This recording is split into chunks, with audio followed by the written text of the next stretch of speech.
Hi, I'm Chris from Airwindows, and this is something a little different today on a number of fronts. Firstly, this is the first GUI plugin. This is a plugin with visuals and graphics, and it is a meter, and that's new. I don't usually do that. And secondly, this is a plugin where I'm kind of heavily committed to what it means and what you're able to do with it, but I'll get into that. So the title of this video is along the lines of Ultimate Secrets to Greatest Hit Records Ever, and that's a big claim. But the reason I say that is because I've isolated some of those very secrets, and it is explained how we have been doing things wrong for decades, which I don't like. So this is me basically trying to give people tools to fix that. Now you might ask, what would this meter be? Well, here it is. And I can hit this button. You see it's got a little FF in the corner. That's like a number grade. And I'm not going to let you hear the output of this yet, but I can play audio on it. I'll tell you what that is later. And you see that it's drawing these blue dots and doing a lot of different things. Sometimes it draws these spikes and things at the bottom, but mostly it's about drawing these dots. What this is a peak / RMS plus some other things. And the point I'm going to try to make is that hit record sound is associated with what you do with the peaks. And that's the most important thing. So stop limiting them. Stop limiting them. Stop clipping them. You're only hurting yourself, and you are hurting the industry in so doing. You have been misled by years of people going around doing it this way. And I think I can demonstrate that that is not ideal. So we'll blank this out a bit and let me run something else just so that you can see what's on the screen. Get it going. So you can't hear this, but this is Whole Lotta Love by Led Zeppelin. I'm not going to play any of this until the very end of the video, which is why it's such a long video. I've got 20 solid minutes of hit records to demonstrate these points. And I'm going to be talking about this, but if you were able to hear, you wouldn't be able to hear me over this sound, because it's not as if this stuff is quiet exactly. So what are we seeing here? Well, up here, these are peaks. The lines, and I can stop this briefly for the purposes of it. This is where it switched from Led Zeppelin to a Foo Fighters track. And you can go all the way up to 0. The little red line here means that that is at the point of clipping. And you can make the RMS go extremely loud as well. If you put modern stuff into here, you won't see any of these peak markings. But you'll see an enormous black area because it gets darker as it gets more over-loudinated. You can also see that the Led Zeppelin track is going up to the lines here are 6 dB down, 12 dB down, 18 dB, 24, 30, 36. And we'll see that a lot of hit records make a great deal of use of this, but it is not simply about having quietness. It's not simply about having dynamic range. It is about filling in the area of these peaks.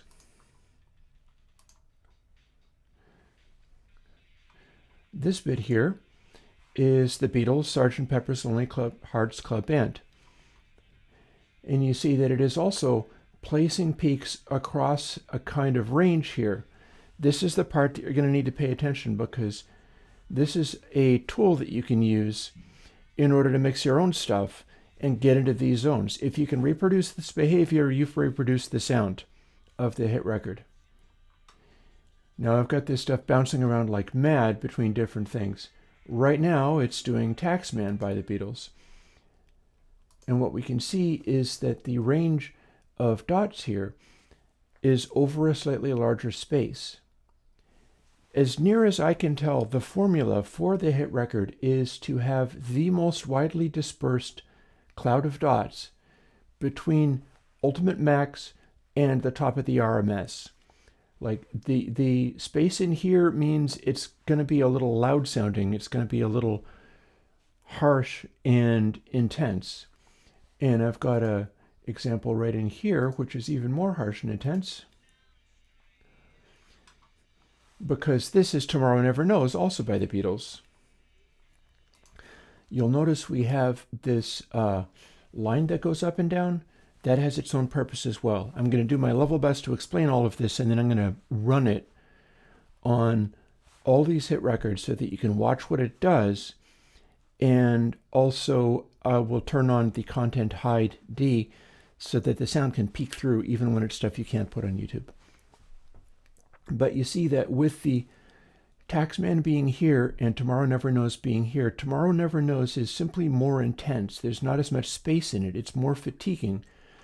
Taxman has a little less space, so it's a little bit more separated out here. And you're also going to notice this bottom, no, this is the bottom one.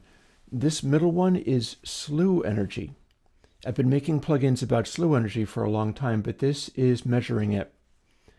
When you have the slew energy balancing with the peak energy, that's when it maximizes the blue dot.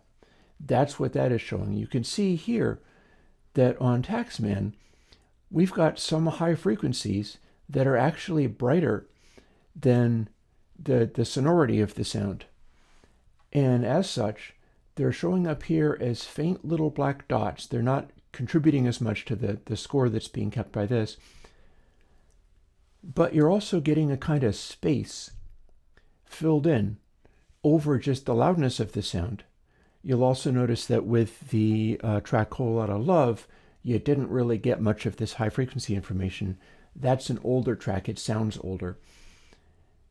When you have some of the little red dots, which specify stuff that's brighter than it has to be to maximize the peak energy, and you will also see green spots, which is when the slew energy is darker than it needs to be in order to maximize on what I could call hit record performance, because you're going to see it lining up again and again and again. Nobody's measuring this yet. This is basically my new thing, and I didn't have it even a couple of months ago. This has been getting developed. The very bottom one, which I haven't mentioned before, that is a zero crossing meter, which is also something that you didn't have before.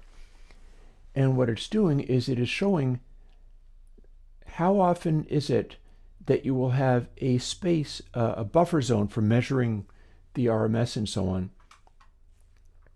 where you've just got low frequencies in there, and the largest range that the waveform goes without crossing again over the over the 0 point. It's going to map out basically frequency response. And if you have super loud 60 sounding stuff, it's all going to center around this middle line here. These lines have a meaning. This is 20 hertz. This is 200 hertz. This is 2K, and there's one right at the top that's 20K. So your 60s kind of stuff centers around the 200 hertz line. It doesn't end up getting bright, but we've got Taxman here that has these little sparkles of high frequency energy showing up in red. And as you can see, it goes upwards more high into the mid-range. It doesn't all go all the way to 2K. It's actually quite hard to have a mix where during the entire measurement of the RMS buffer, there isn't a single sound that is bassier than 2K. Usually that will never happen. So if all of your stuff is showing up here very brightly, showing up as a dark spot here, you may have your upper mid-range and treble brighter than they need to be. Let's bounce around a little bit more, still without letting you hear it. I will play all of this at the end. What we hear here, when I actually set it to play, is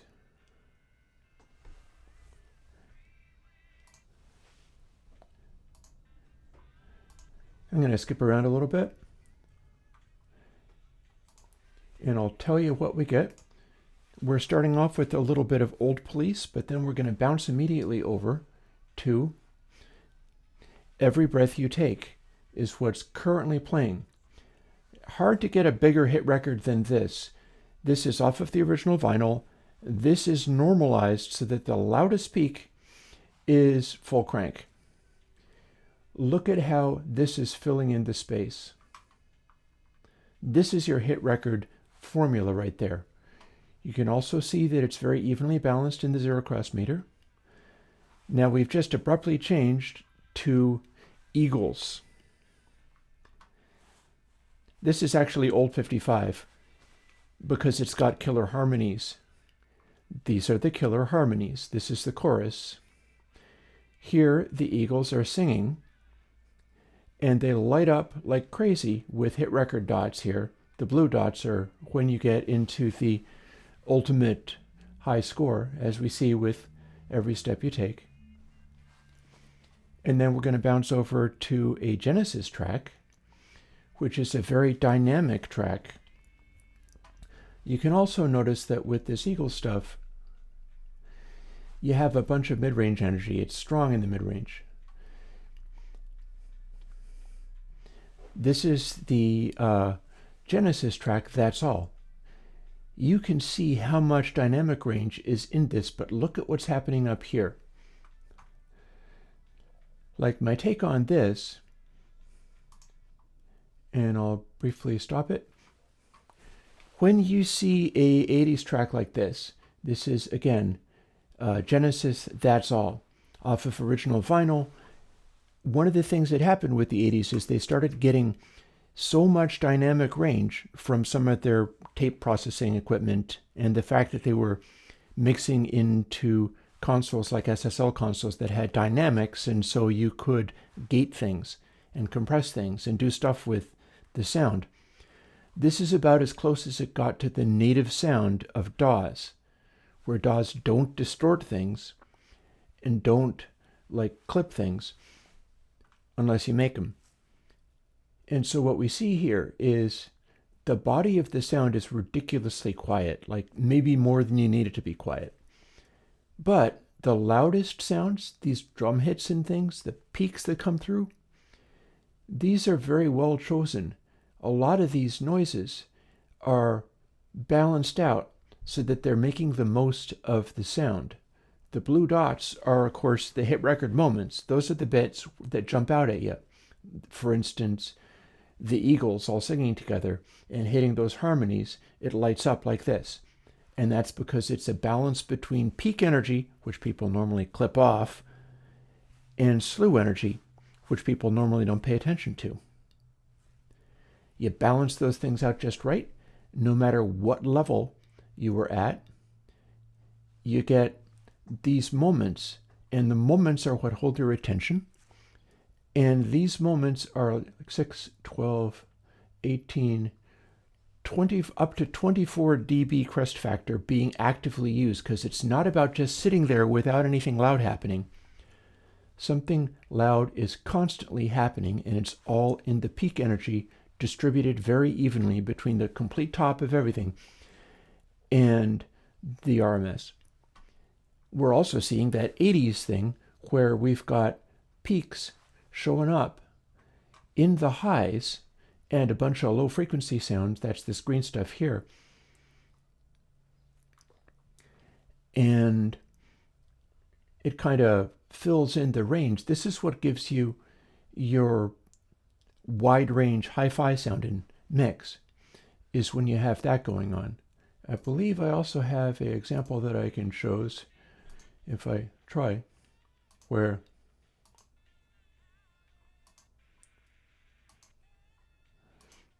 well, now here's one.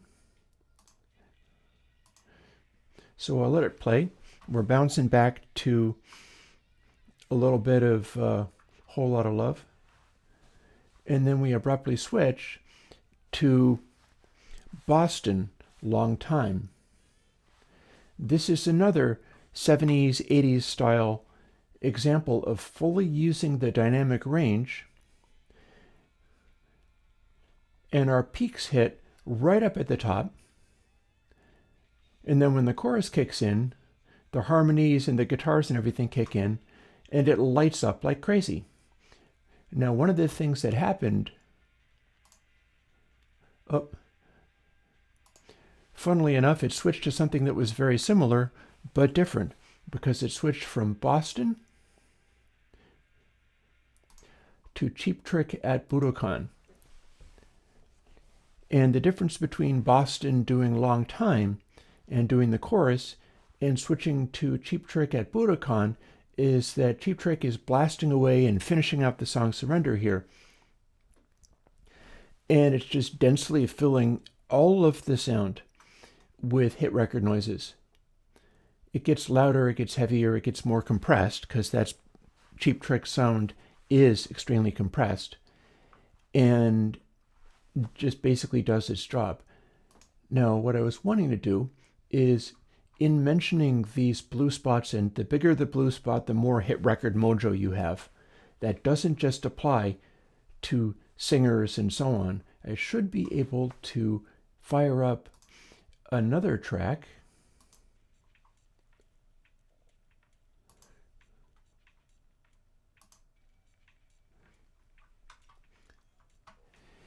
This is Burial. This is not a rock and roll song or anything of the sort. It is classic Burial's first album, dubstep. And you can see that depending upon what kind of system you've got, if you were in fact listening to that, you might not even hear this bass, but all the same, it is filling up this range really full. You've got high frequencies in here filling up the entire area, but they don't actually dominate as much down here, which is where you start getting sound that is too bright.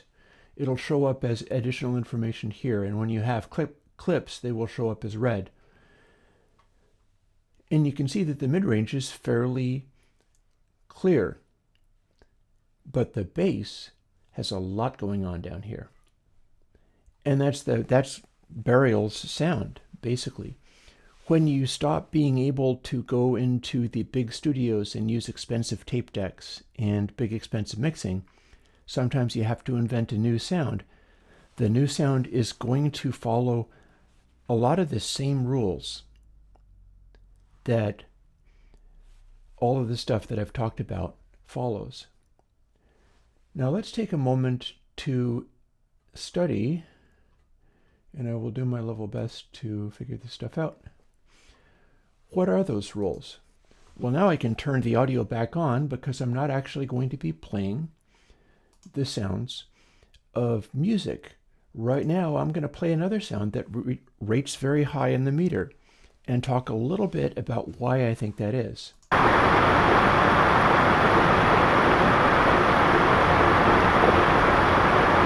anything interesting about this?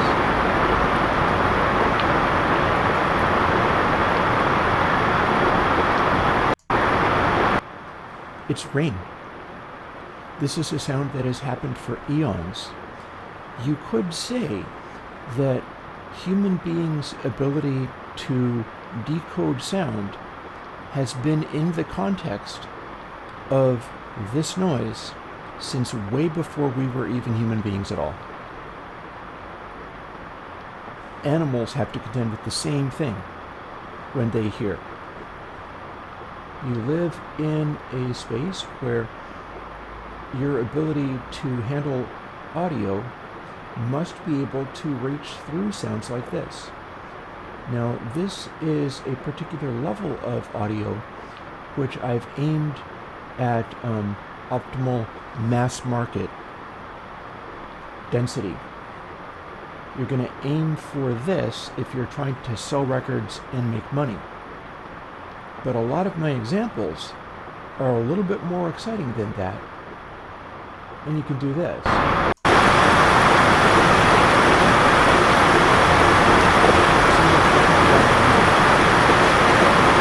It is happening at that same range, exactly the same as, Tomorrow Never Knows, enormous Beatles hits, all that kind of stuff, Cheap Trick in concert.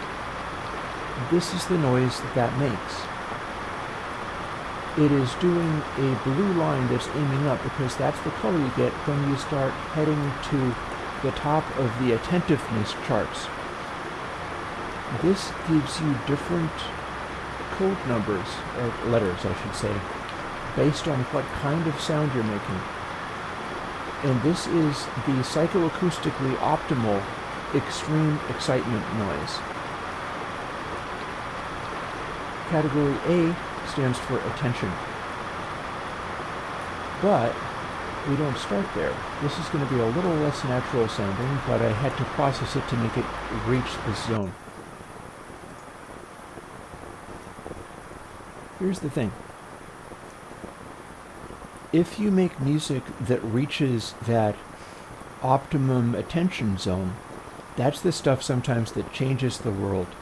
Entire bands are established on the back of hit records that sounded like that, but those aren't necessarily the ones that sell the most. Because we tend to seek stuff that is also more comforting. Things that are really demanding, like being in an enormous, alarming rainstorm, well, that can be a little much. That's kind of intense. If instead, this is rated EA, this is the sort of rain background sound equivalent of the most sparse possible density for a really chill kind of sound that still uses up the full range, or as full as it can get, of high frequencies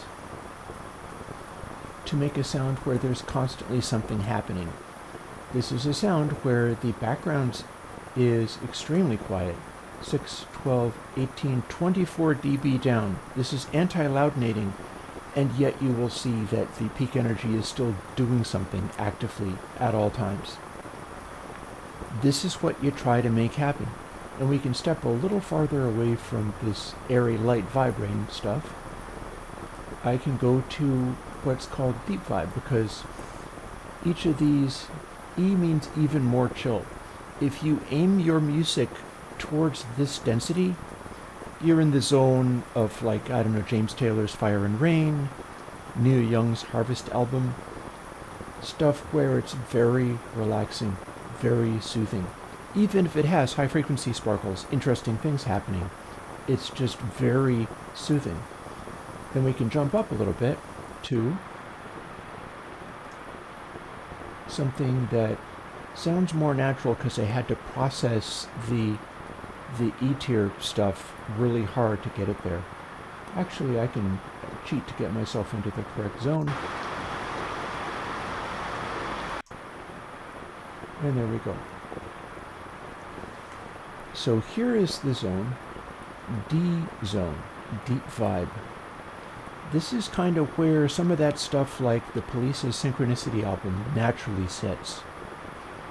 The reason some of these things do so well in the marketplace is because it works with normal people's enjoyment of music. You can put it on and sort of bathe in it. It's not battering you over the head or making you deaf or hurting you. And you can aim towards this kind of vibe and still have energy that is using sort of the top range of the meter. Perhaps not a whole bunch of it, but you'll notice that we do have high frequencies constantly happening.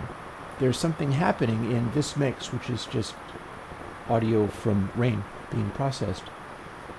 And then if you really want to sell large numbers of records, rather than loudnating stuff, because remember, don't loudnate stuff, you can shoot for something like this. I will cheat my way up into that zone. C is for comfortable. And then as the meter continues to rise, we'll get into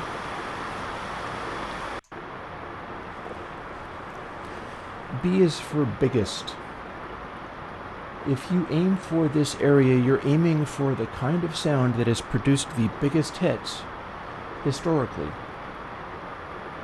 And the density of your sound, and you can have drum beats poking up right all the way to, in fact, you might want to have drum beats poking up all the way to the top of the meter as peak energy, and also have them showing up with this dense blue color, meaning that it's balanced between peak and slew energy. If it is showing up with this green in the middle thing, you can make it brighter. If it is showing up as just a red stripe, you could make it darker. And of course, some kinds of sounds don't even follow those rules at all. The line turns from black to blue for if it's going for full attention, to green for commercial success. Because you'll find I have recorded over 600 hit records off of various vinyl and CDs, by the way, and measured all of them using this and compared them with the highest chart success that they reached. You do not find top 10 records at this energy level. You find a lot of stuff that changed the world. You find very exciting music. You find stuff that broke bands, that got attention for them. But then you have to turn around and go to the gentler level in order to actually sell large numbers of records. And to the best of my knowledge, that's how this works. So Airwindows meter, let's switch over to deep vibrating. Airwindows meter is a GPL'd open source software, so you can make your own GPL'd version of it if you like. You can tune it to different things if you want. I've tuned it for the purpose of beating the loudness war and re-establishing how things are supposed to actually sound. Also, I don't think I'm going to need the headphones anymore. And here's my dream for this. I've mixed music before and got it wrong, and checked it on this meter and found that I did in fact get it wrong. I'm looking to be able to use this to dial in my sounds to make them better. I'd like to think that other people can dial in sounds to make their stuff better using this. It might seem a little counterintuitive if you throw modern loudinated stuff, but if you compare the heyday of the record industry in the 70s and 80s and how much money that made with like Spotify, I'm sorry, the modern way has nothing for you. Nobody wants to hear anything past about 5 minutes. There's no money to be made in it. There's no attention to be made in it. The sounds that people are creating are just kind of ruined and aren't as good as they should be. You can't even make stuff as intense as you'd like to make it because everything goes flat. I have recorded stuff where the music that I put into this was loudness ward or on the verge of becoming loudness ward, and I've seen stuff go all the way up to like A tier. And then what happens when the final chorus kicks in, it gets louder still and it goes flat and collapses. It just becomes exhausting and doesn't sound as exciting as the beginning of the song did. And technically, what I've measured on this is that lots of the great hit songs start at a low level, and this line here, this line that can go to green for commercial potential and go to blue for very attention getting, rises from the beginning of the song all the way to literally the very end, and that is another part of the formula. And it shows up over and over and over again on the big hit records. I think it's possible to work this stuff out, and I'm going to be putting out additional recordings, additional videos, where I specifically play music through using this and playing the music directly, stuff that React channels get to use, so that you can see what it does and see how it reacts to all of this stuff. Like if you want to match the sound of something, you ask me for it on my Patreon. I am not going to demand that people pay me to do that. I will demand that you show up to Patreon to do it. And we should be able to do better than what people are doing currently. The whole mistake is a matter of peak energy. You have to not clip out the peak energy. You can do this with it. You can make the peak energy exhaustingly intense. When you do this, you're going to pay something of a price as far as being able to move numbers and sell large numbers of your things. Now, bear in mind that as I demonstrate this, which is extremely loud noise, and I've already demonstrated a bunch of songs that did this, all the modern loudness war is even louder than that, but you can't get more intense than this. The optimum intensity, and it's already beyond commercial potential, the optimum intensity of unbearable, unlistenable, exhausting is literally having all of these peaks fill a area that's smushed right up against this without going past it. And then still having the peaks go up to the top of this line without going beyond. Down here is where it's going beyond. And this range takes up as much of a space as it can, and you're probably going to sacrifice bass, although it's hard to tell.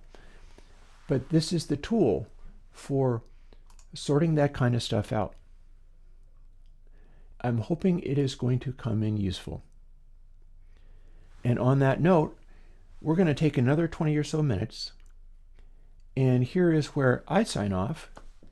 I put up the link for where you can download this meter, and we're just going to play through all of those hit songs with my plugin Content Hide D on there, so that not only are you seeing them, and I'm going to label what song is playing, but you'll also hear little bitty snippets of everything in here. So on that note, I'll catch you later. I'll get back to making my reverbs and things. I'm still working on Console X. That should be a really good tool for maximizing this stuff. And I'll catch you later. Bye-bye.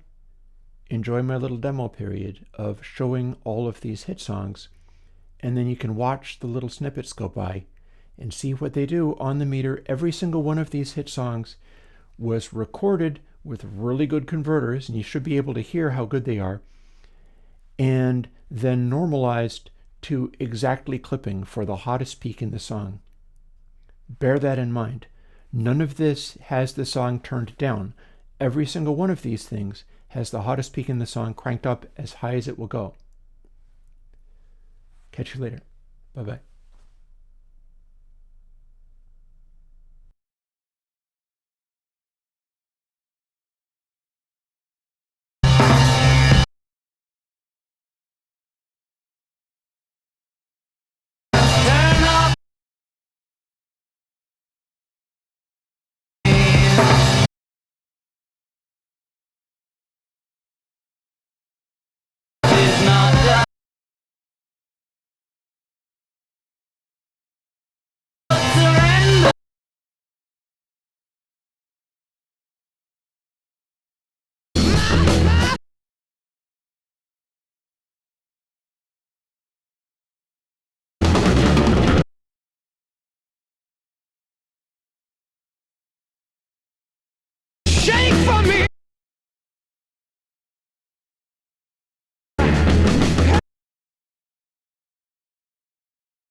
That it's lit.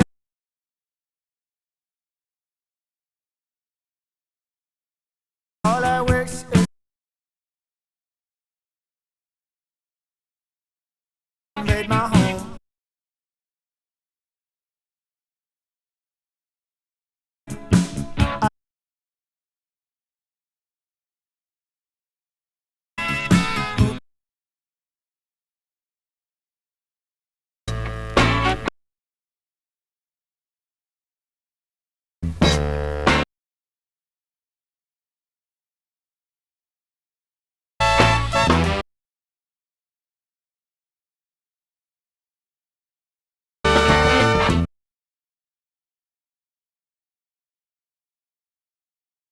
I watch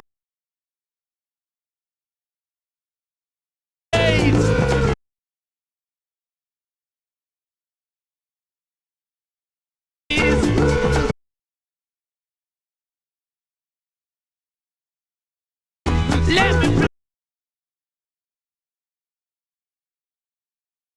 and taste.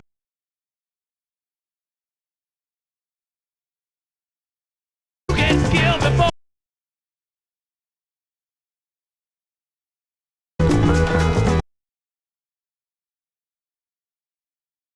I know you.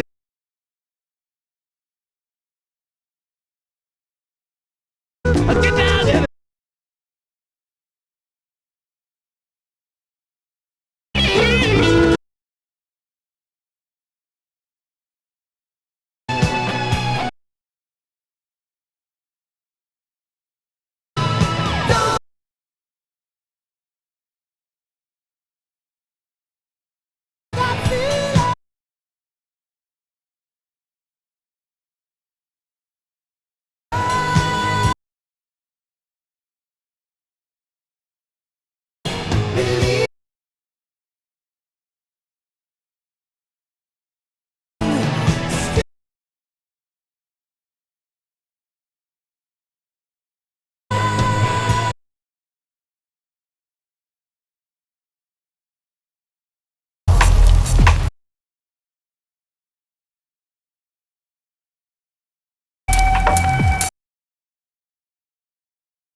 I feel nice.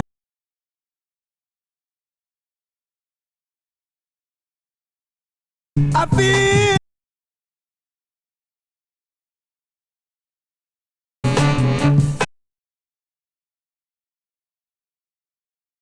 got you.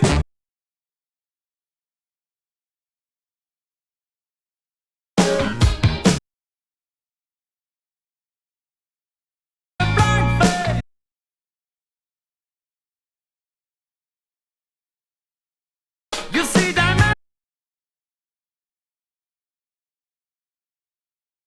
why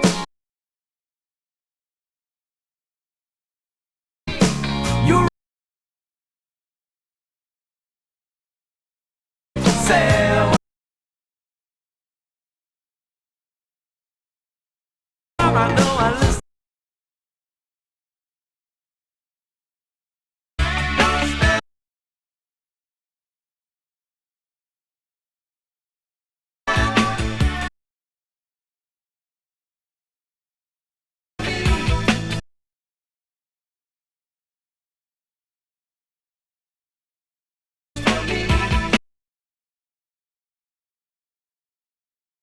I never was got more hits than TV with the helmet for a female companion.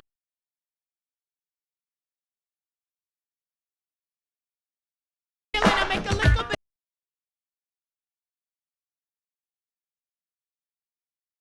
Staring at the girl, telling her, no, that I never did.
To